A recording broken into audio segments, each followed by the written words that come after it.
What's going on, everybody? And welcome to Bellarite Occult Gaming with me, Bellarite. And today we are continuing our journey into Darksiders II Deathinitive Edition. And yeah, we had a little companion there, cool little crow man. Not a crow man, but a crow. And yeah, Death likes to chill.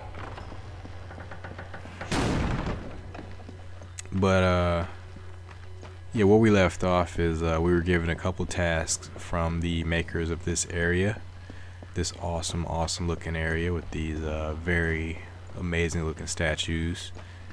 Yeah, we were tasked with getting together some objects for a amulet, talisman, and also we were charged with restoring the fire to the forge.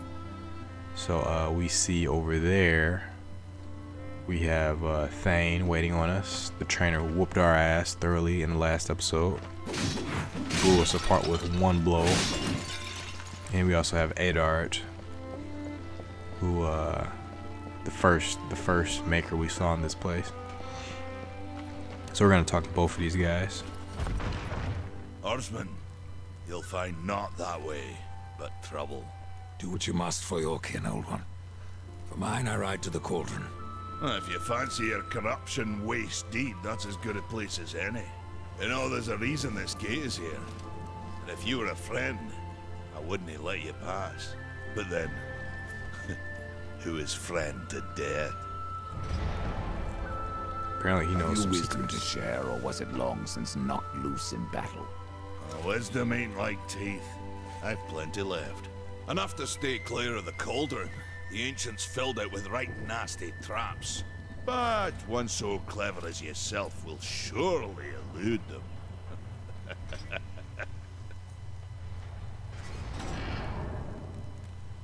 We don't have enough money to actually buy anything else, but the first couple of attacks are relatively cheap, so we just gotta get more gold. Or in this game it's called guilt, which is an interesting name. Very edgy, like much of the rest of Darksiders, the way it tends to be. So I'm just looking at the various abilities. If you guys are interested in anything, you could just give it a pause to read the descriptions. I did not give myself enough time to read these. And again, this is a post commentary. So, and then we definitely got to go talk to Adart. But yeah, these guys are interesting. Makers are very interesting. They are kind of like the Nordic addition to this kind of mono-religious story.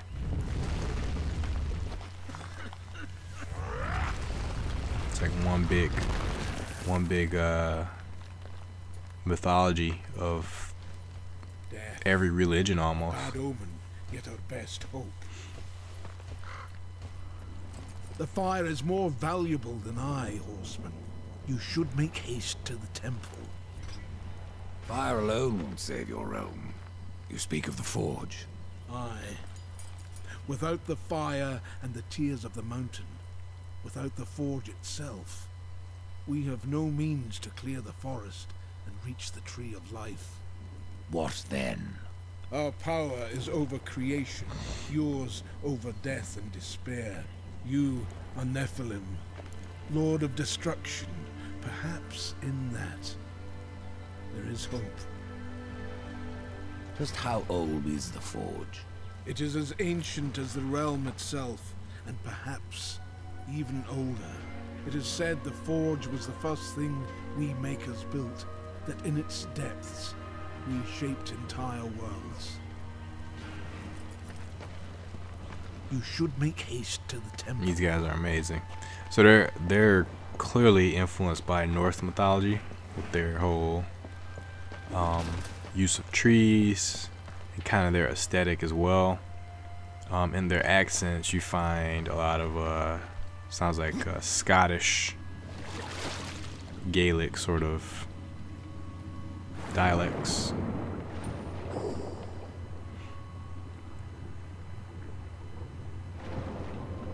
And that there is a Boltons Coin, a little trinket found throughout the world, typically in water, where you would find those things for the most part.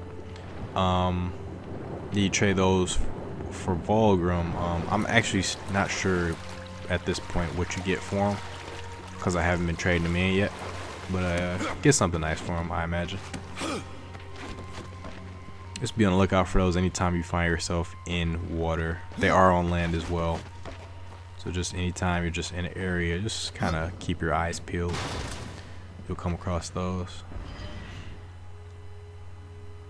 And these are our gameplay stats. 51 minutes going so far. Got 1 death to I guess that's the death to Thane, because I don't remember dying before that. Environmental death. Oh, I guess maybe they count when you fall off things as a death. Interesting.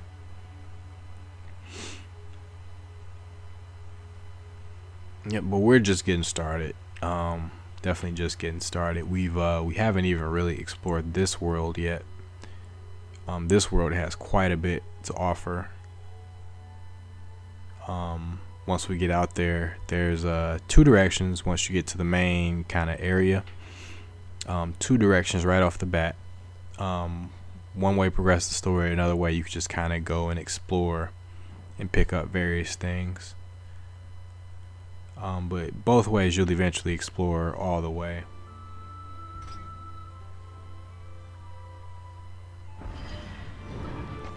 Alright, so it is time to keep our journey moving, and looks like I was looking around for secrets maybe, which is definitely a good idea in a game like this. There are typically secrets everywhere. If the first game taught us anything, it is that secrets can be all around, and there's even cases where we have to come back with new power-ups to access some secrets. But right here looks like we got everything, so let's go ahead and proceed forward.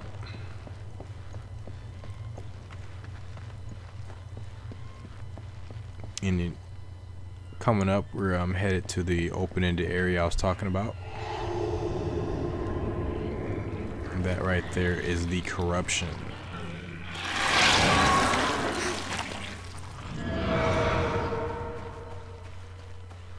The personification of corruption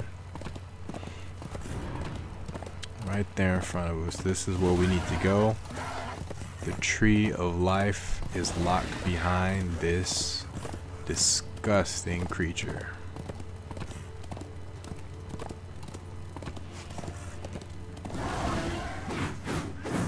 Wish you could take some swipes at him.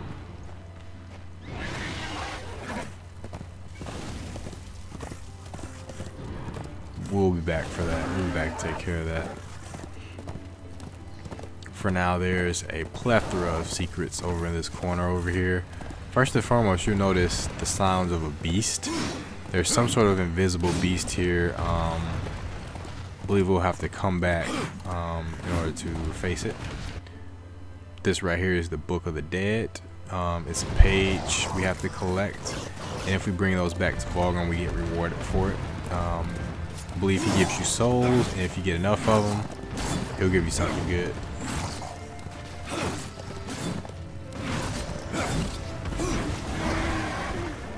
Alright, and there's also something else we can't get at the moment. You guys aren't able to see it right now because I'm fighting these creatures here, these prowlers. But if you look up on the mountain here, right in front of us, now to the side of us, to the right side, if you were to look up, you can see a stone there, a blue kind of glowing stone, and that's a stone that we need to shoot for a later mission. Well, I wouldn't even call it a later mission. I would say the mission will start as soon as we get over to that area, which we could have done just right away, but You have to take the area first. You have to go to that area first, then you have to come back with the item you need to actually shoot the orb or shoot the stone.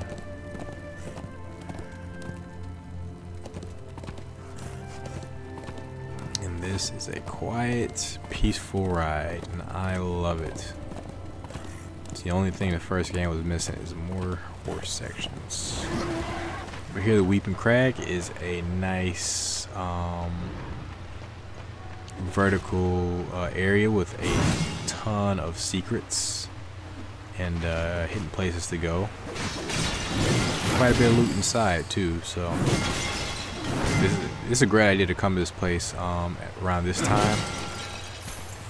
Get your gold up, get some weapons. Just be careful when you come to this place. There are a couple of fights here. One fight in particular is brutal. It is definitely brutal, and if you come at this particular point, you'll probably be a little too weak to really do anything about it. But if your gameplay is good, then yeah, you'll be able to crush the boss no problem. It's kind of like a mini boss of this area. Not even a mini boss. He's just like a really tough and big enemy. So yeah, as long as you can beat him, you are good to go.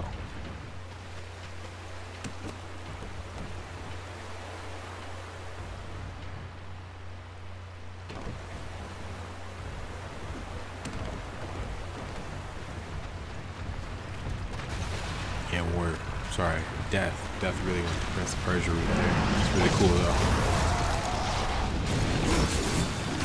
Yeah, War's control, or I should say Death's control, feels very smooth in this game. It's definitely rare that I have a controller hiccup in this one. In the first one, at least the War Master Edition, I did have trouble with the dodge function. It was not dodging on command, it felt like, and he would often dodge in the wrong direction, it felt like. And then when I finally found out how limited the dodge was, then I really stopped relying on it and started using block more.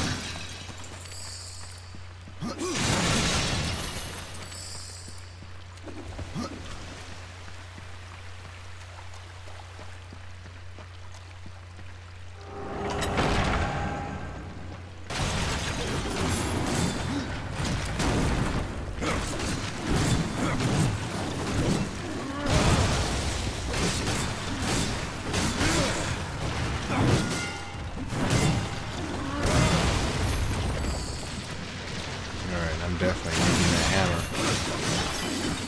As you can see, excuse me, that's actually an axe that I'm using. But as you can see, just kind of going through collecting some treasures here, and there's a ton of secrets. If we go down there, that leads to a couple of treasure chests in an area where you can grapple across to, but you need a specific item to do so. So we don't currently have the means to grapple anything,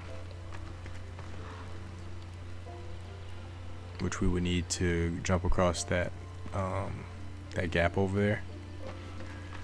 But for now, we can at least get the treasure that's here, which includes items. So you can have any strategy really coming through and collecting things. I believe the weapons that you get out of treasure chest scale to your level or close to it. So you can come around at any time and collect these treasure chests.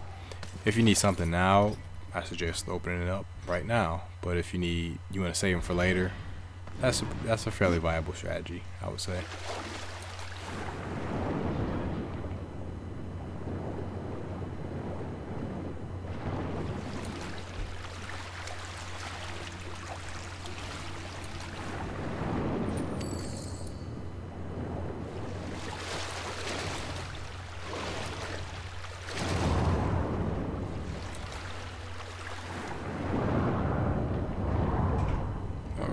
Because this area is so vast, I'm just checking around and see if I can find any Boltons Coin, forums, pages, anything like that. Doesn't appear to be. So now we could either continue to go on or continue to explore the crag. The crag is very interesting, so I opt to explore the crag because again there are a ton of secrets to uncover in just this area alone. We've done about so far maybe half of everything, or maybe like a third of everything. We're nearing the end of it.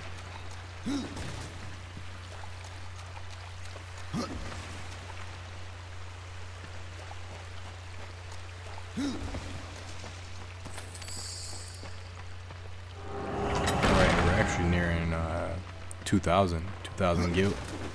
So if we get that, we can definitely get a brand new weapon technique.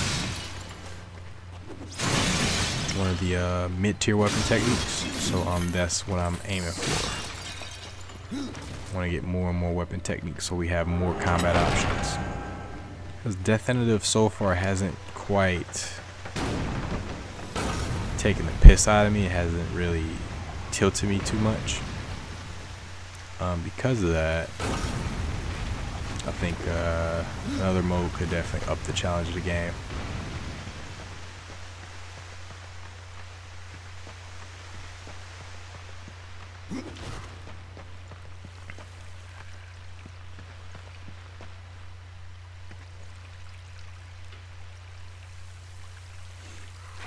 Alright, just looking around, looking for secrets, and no particular secrets here. Just water. Just the way to really get back up after falling back down. So now we are in the dungeon.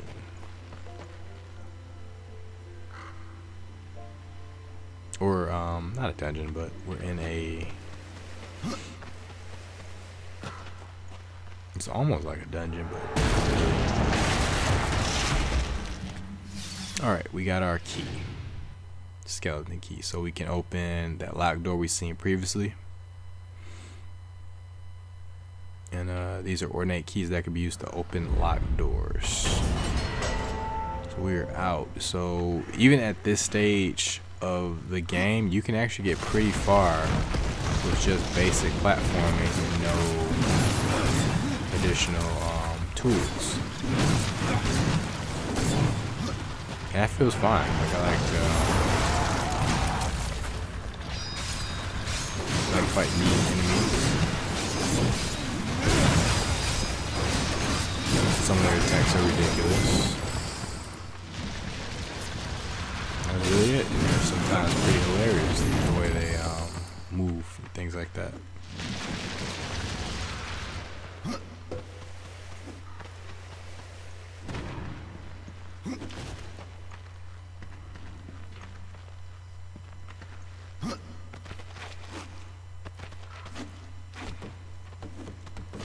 That's pretty good. Yeah, I love classic platforming.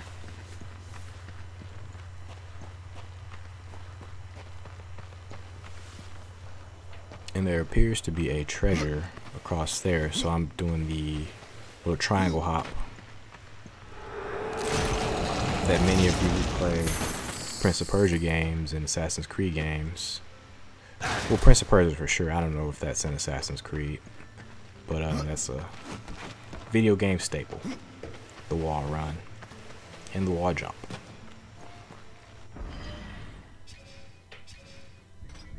And I'm just checking out my gear here, what I picked up, and we got some Vagabond Greaves with increased defense, critical damage, and arcane percentage.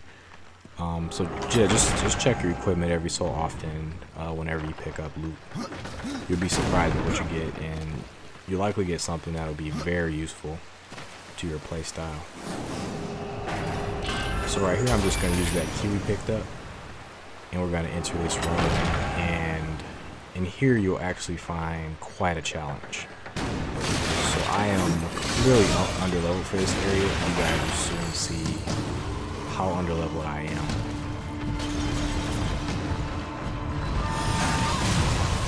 And that's a stalker, and one hit took pretty much most of my health bar. So this guy is a 2-hit killer, and if you're level like less than level 5, coming here and challenging this guy is pretty pointless. So I mean, you can do it. This enemy isn't like impossible, but if you don't have the patience to like whittle him down, because at this point my attacks are doing like peanuts to me. You know, those guys only do like 3 damage. My attacks are doing about 20, which isn't even probably not even 100 of his health bar. And as you can see, his hitboxes are crazy good. So it's unless you want to frustrate yourself, come in here and try and challenge this guy at level 2, which I think I'm either at 2 or 3 at this point, is not a smart thing to do. But I did it a couple times just to test my mettle, and so we can explore some more. I didn't want to stop exploring. You know, really, this guy was too much. But again, if you're patient, if you're smart, if you're perceptive, this guy isn't impossible to beat at this level. His attacks have huge tails on them. It's just at this point, that's the last time I challenged him. At this point, I just wasn't ready to spend, you know, 10 minutes trying to whittle him down and deal with that. So I decided to leave and come back later, which I don't know how you guys play or anything like that, but I figure quite a few of you are gonna, if you even decide to explore this area, quite a few of you are gonna, when you run into him, are gonna decide to just peace out for now, like I did. It's all depending on your amount of patience, pretty much. I just, you know, I wanted to keep the playthrough moving pretty quickly. Cause I'm stubborn like that. I can just sit there trying to beat a guy forever. Come closer. See what Vulgrim has to offer. And this here is Vulgrim.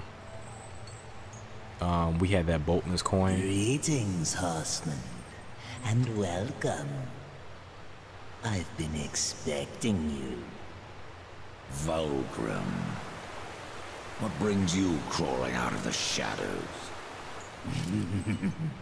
I wouldn't want to lose my most valuable customer. Not to what lurks at the edge of shadows. So here I am, to offer my wares. What do you know that I don't? I'm not here by choice, demon. I merely followed the trail of carnage. Your blades are as sharp as ever. Even still, I may be able to help you. I carry things others would frown upon. Go on, take a look. You won't be disappointed. Vulgrim clearly knows more than he's letting on, and that's kind of his theme in each of the games. That he I knows have new quite a bit. items, if you have the coin. So as you can see here, we can respec with Vulgrim, and then we can buy these, pretty much they're loot boxes. Loot boxes without being loot boxes. Loot boxes that require in-game currency rather than real-life currency. But they function in a very similar fashion. You'll buy them and they'll give you a random weapon or item, whatever equipment you choose to get. And here I'm actually selling some items, which is a new feature. Another time, demon. Until then, perhaps you'll grant me a small indulgence. There are pages missing from the Book of the Dead. I believe many lie along your path. If you bring them to me, your reward will be substantial. And so will be my damnation. Yeah, okay, so Vulgrim knows much more than he's letting on, which is apparent if you play all the games. He's your respec here, and selling items, I recommend selling items whenever you can. Basically to keep your inventory clear and to keep gold in your pocket, keep guilt, that's what the game calls it, keep guilt in your pocket. Because you're gonna find a lot of good stuff to buy with guilt in this game, including weapon techniques and equipment. And whenever you go on healing items, you will always be able to buy more health potions and things like that. I recommend selling those too whenever you have max of them. I suggest selling at least one. I typically sell until I'm down to about 3 or 2 health and mana potions. Because you get so many, and you will just end up leaving them behind anyway. So I am all about the mercantile in this game. And there I just got a possessed weapon. So these are cool. And it's in the form of a scythe.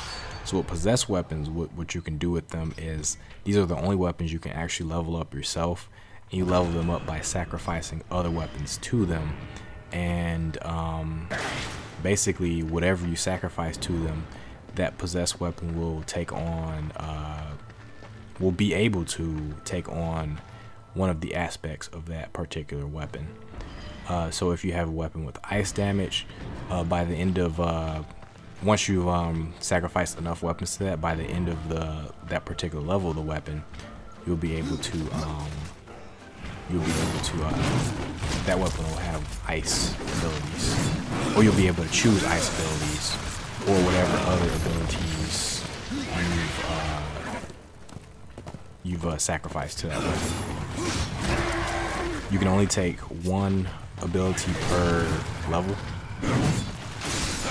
So if you've chosen one particular stat, one particular ability, either critical damage, critical chance, anything like that, you'll want to keep feeding it that particular type of ability.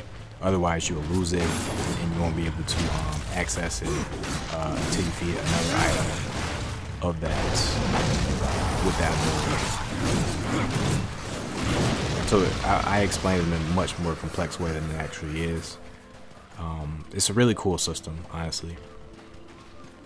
And if this game, you know, if the series has this sort of loot dynamic in the future, which Darksiders 3 does not, but if they go back to this, the possessed weapons will be I hope they decide to include possessed weapons. They're a great way to, one, clear your inventory out, and two, power up your existing weapon. So I'm all about the possessed weapons. And as you can see with these construct warriors, they're all corrupted.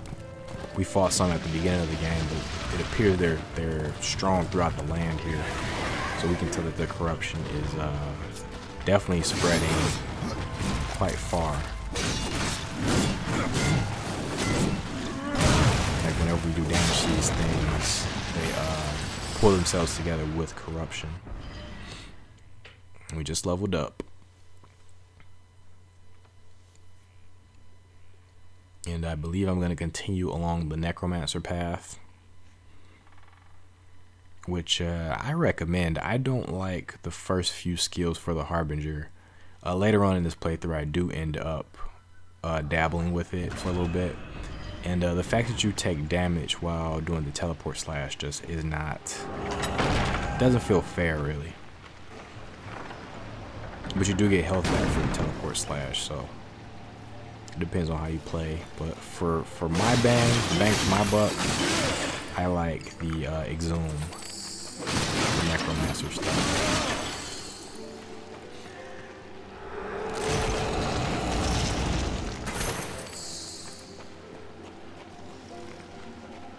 Alright, and here we have another construct. This one's much bigger than the ones we've been fighting.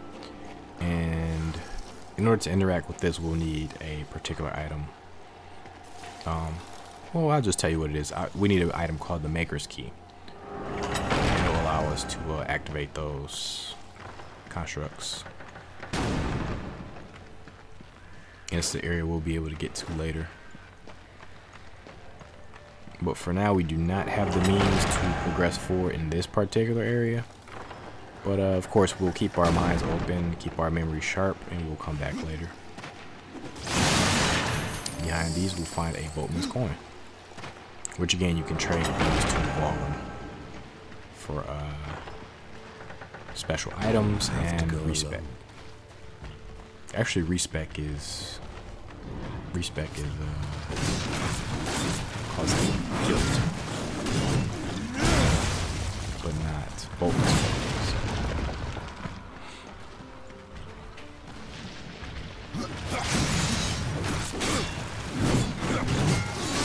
327, if you guys remember from my Darksiders 1 playthrough, 327 is one of my daily numbers, so you saw it there, popped up in this playthrough. So don't be surprised if you see numbers such as 327, 187, 666, and 444 in this playthrough a lot, because they pop up all the time in whatever game I'm playing. And it's pretty interesting. And we got another Book of the Dead page. Again, you want to take these to Vulgrim once you get them. Well, once you have a chapter, you take these to Vulgrim. Not enough,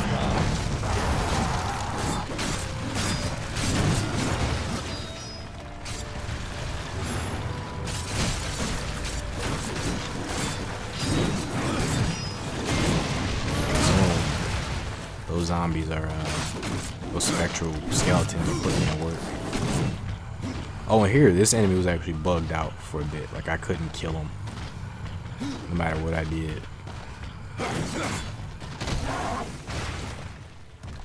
I don't know why. I don't know if he was, like, out of place or something. But he glitched out. So, I don't know how I got this glitch. So, I guess just be careful that this might happen to you. Oh, it looks like, what was it? I didn't remember. I thought I ran away from him. That's how bad my memory is.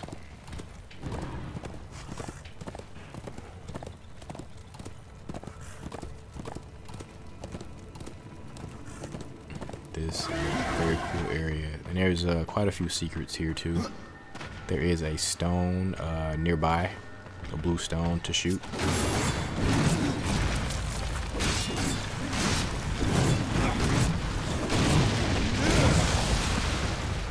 So keep your eyes peeled for that.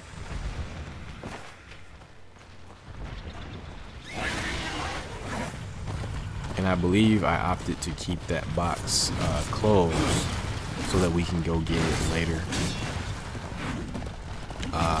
You know, at a higher level, once I reach a higher level. Because for now, as far as equipment goes, I'm okay. But I know we're going to be in this area for a while, so it's always better to get loot when you're at a higher level. So always keep that in mind if you're playing a higher difficulty and you're having trouble, like your gear's like low level. Just keep a certain balance in mind. Like if you're at a low level and you're picking up a lot of loot, you might just want to stop, open those loot chests, and just wait. Like if your item box is overflowing with equipment and weapons, you just want to stop for a while and wait till you're maybe 1 or 2 levels higher before you start picking up weapons again. And then, you know, well, not pick up weapons, but open chests, open the coffins. Picking up weapons is just fine, like when enemies drop them. It's just fine. Hopefully enemies are constantly dropping weapons in your playthrough. It means you got some good RNG going on.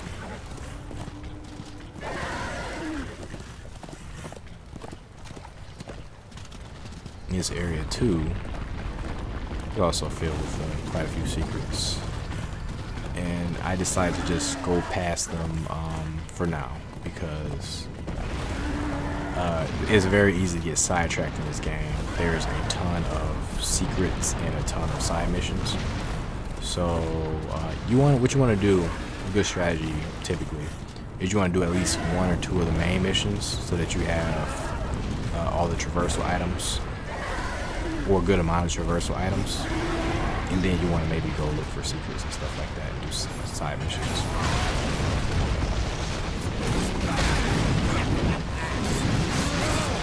Because there's nothing worse than looking for secrets and getting stuck.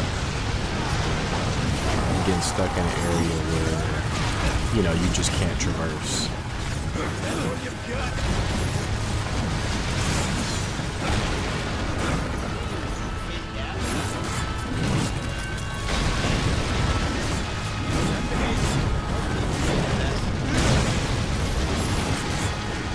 And here you get to see a good example of how the makers fight.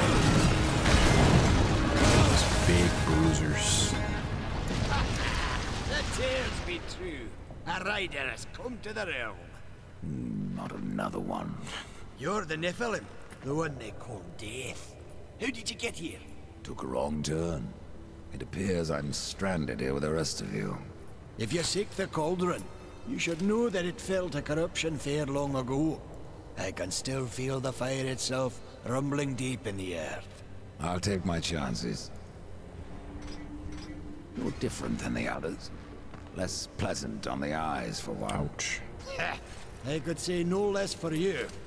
Folks around town call me Pup or Lad, but I prefer my own name. Calm. Pup it is, then. As you will. Matters not to me. Where's a jerk? Or Why not restore the fire yourself? Death's a jerk. I came here just for that purpose.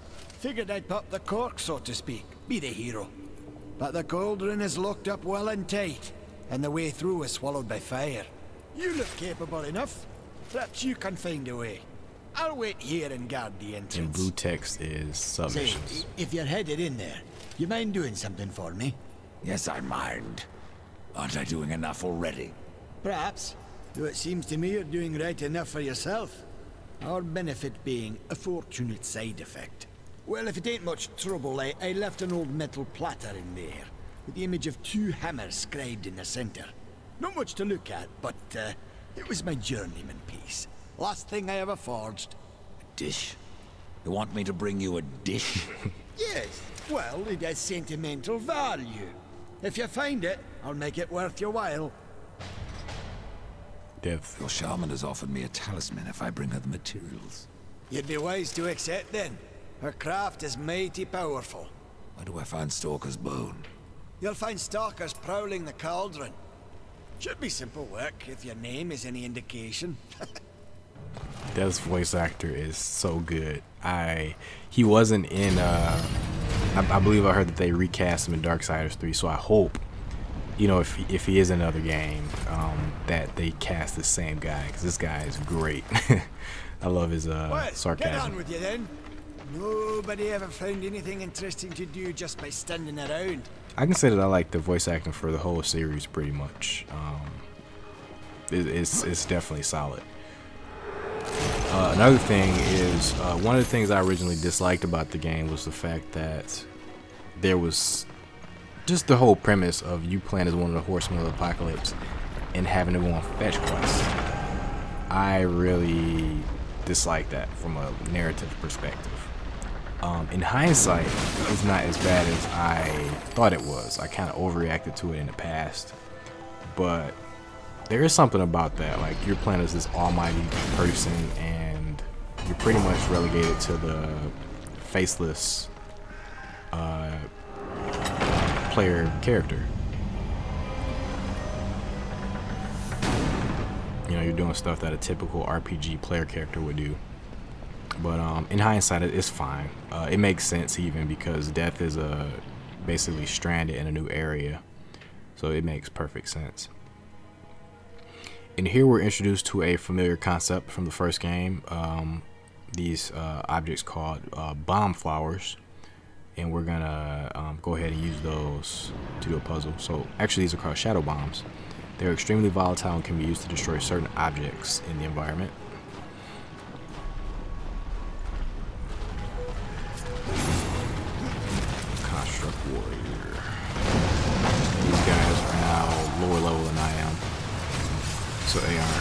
problem.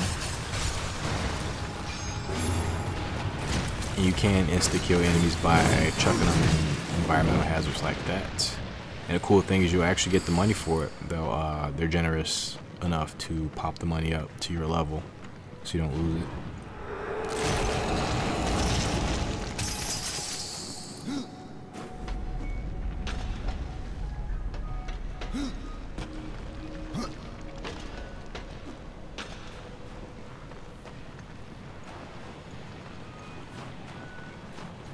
I believe with these bombs they don't. No, these bombs do blow up eventually. Actually, no, these bombs don't blow up until you throw them.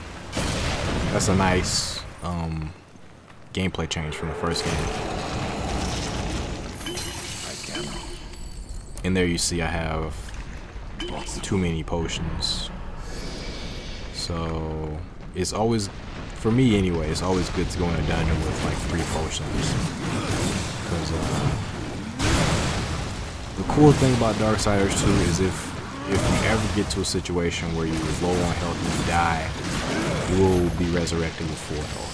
Like they won't ever lock you into like low health whenever you're doing stuff. So really, you don't always need potions. They do help with like long exploring sections.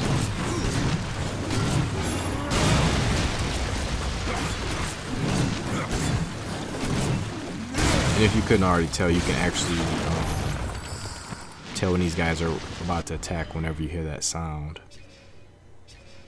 That chime sound. Look at that. RNG on our side. Got a pretty strong hammer.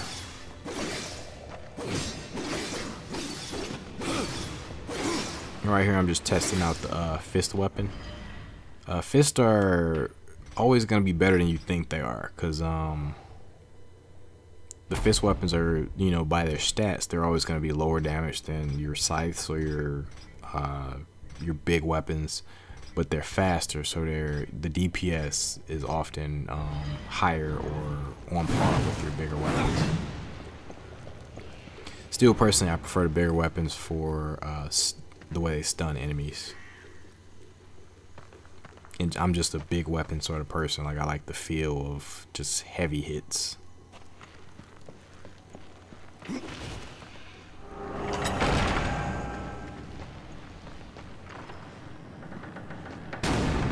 And there's a Boltons Coin, don't miss that.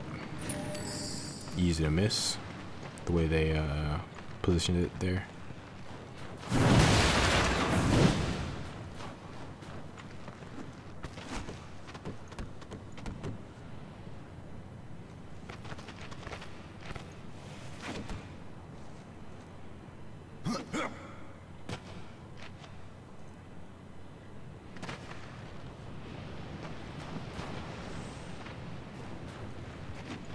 Pretty damn solid level design here.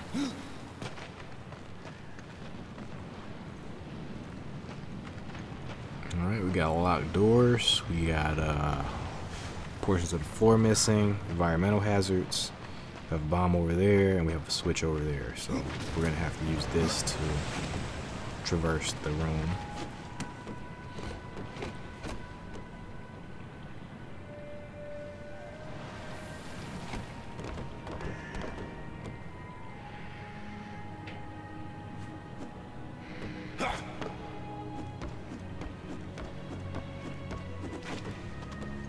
Exhibition of death's nimbleness compared to war. Whenever you're like angled correctly, anyway. Like, I wasn't there.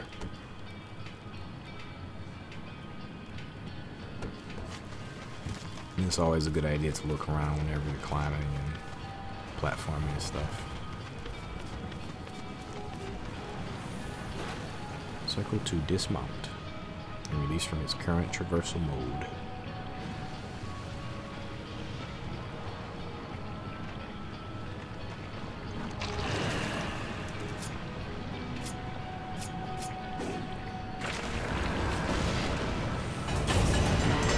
I I just bought the Darksiders 1 and 2 soundtracks, and yeah, the Jesper Kyd soundtrack for this one is pretty damn tight. Like, it's relaxing and somehow exciting at the same time. It's weird.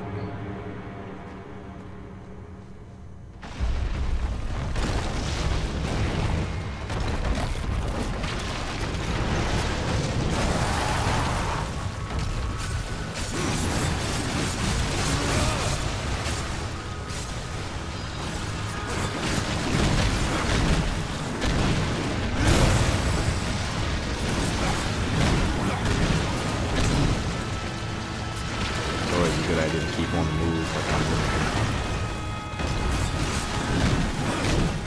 Like, even if you're giving it to an enemy really good, you know, there's always somebody that can attack you from off screen. This enemy here looks like he throws.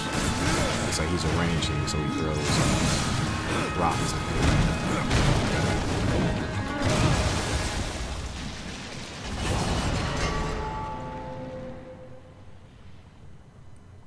This architecture in the room is pretty damn cool. We can tell, we saw a maker statue there, so we can tell, of course, that this was made by a maker. Which isn't much of a surprise, seeing as this is their world, and they are known for making towers for heaven and hell, so not a shock that they make gorgeous architecture. This would be our key. Oh no, this is the dungeon map.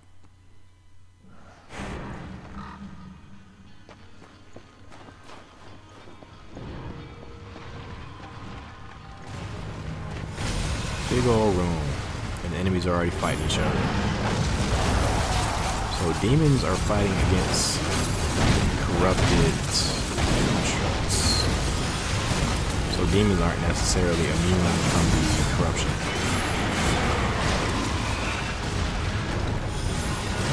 They have a problem with it too, just like everybody else.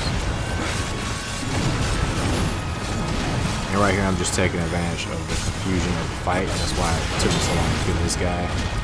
So I just letting them, the enemies do damage to each other. Especially to the stalker. And we did get our stalker bone, along with getting our ass kicked a little bit. We could just take hits to the